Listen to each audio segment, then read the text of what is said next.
இந்து மதத்துல முன்னோர் வழிபாடு அப்படிங்கிறது ரொம்ப ரொம்ப முக்கியமான ஒரு விஷயமா பார்க்கப்படுது. இன்னைக்கு வரைக்கும் ஒவ்வொரு மாதமும் வரக்கூடிய அமாவாசை முன்னோர் வழிபாட்டிற்கு அப்படின்னு அர்ப்பணிக்கப்பட்டிருக்கு. எல்லாருமே எல்லா மதமும் இந்த நாள்ல முன்னோர்களை நினைச்சு வழிபாடு, விரதம் இது எல்லாத்தையும் மேற்கொள்ள முடியாது. அதனாலதான் தமிழ் மாதங்கள்ல ஆடி, புரட்டாசி, தை மாத அமாவாசைகள் இது எல்லாமே ரொம்ப ரொம்ப முக்கியத்துவம் வாய்ந்ததா பார்க்கப்படுதுங்க. இதுல ஆடி மாதம் பித்ரு உலகத்திலிருந்து முன்னோர்கள் நம்ம பார்க்க பூமிக்கு வராங்க அப்படின்னு சொல்லப்படுது. சோ புரட்டாசிலையும் பூமிக்கு வருகை தருவாங்களாம் நம்முடைய முன்னோர்கள். மறுபடியும் தை மாதத்துல பித்ரு உலகத்திற்கு திரும்புறதாவும் நம்பப்படுது. இந்த அமாவாசைக்கு முன்னால வரக்கூடிய ஆவணி அல்லது புரட்டாசி பௌர்ணமியில தொடங்கி அமாவாசை வரையிலான காலகட்டம் பித்ருபக்ஷ காலமா கருதப்படுது. நம்ம முழுக்க முழுக்க முன்னோர் வழிபாட்டுல ஈடுபட்டோம் அப்படின்னா அவங்களுடைய ஆசி என்னைக்குமே நம்ம கூட இருக்கும் அப்படின்னும், குடும்பத்தின் காவல் தெய்வமா இருந்து நம்மள வழி நடத்துவாங்க அப்படிங்கறதும் நம்பிக்கைங்க. நம்முடைய வீட்டுல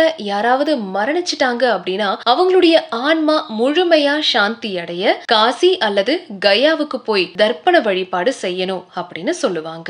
ஆனா எல்லாராலையும் அங்க போக முடியாதுல்லவா? சோ அப்படி அங்க போக முடியாதவங்க வழிபடக்கூடிய நாளாதான் மகா பரணி தினம் அப்படிங்கிற ஒரு நாள் இருக்கு. இது காசி கயாவுல வழிபட்ட பலனை கொடுக்குங்க. பித்ருபக்ஷ காலத்துல பரணி நட்சத்திர தினத்துல இந்த சிறப்பானது ஃபாலோ செய்யப்படுது. மகாபரணியில முன்னோர்களுக்கு தர்ப்பணம் செய்யறதால அவங்க முக்திய பெறுவாங்க அப்படிங்கறது ஐதீகமா பார்க்கப்படுது. முன்னோர் வழிபாடு அப்படிங்கிறது மகாலய அமாவாசையில வழிபடுறதுக்கு சமமான ஒரு விஷயமா பார்க்கப்படுது.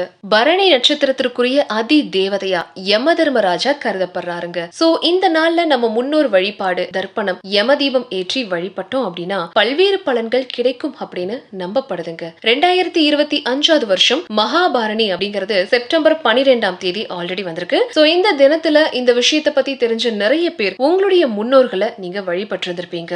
மேல் சொன்ன விஷயங்கள் எல்லாமே ஒரு ஆன்மீக நம்பிக்கையின் அடிப்படையில சொல்லப்பட்டதுதானே தவிர அறிவியல் பூர்வமா இதுக்கு எந்த ஒரு விளக்கமும் கிடையாது. சோ எந்த ஒரு சம்பிரதாயமா இருந்தாலும் இது எல்லாமே ஒரு தனிப்பட்ட மனிதனுடைய தனிப்பட்ட நம்பிக்கையை பொறுத்துதான் இருக்கு.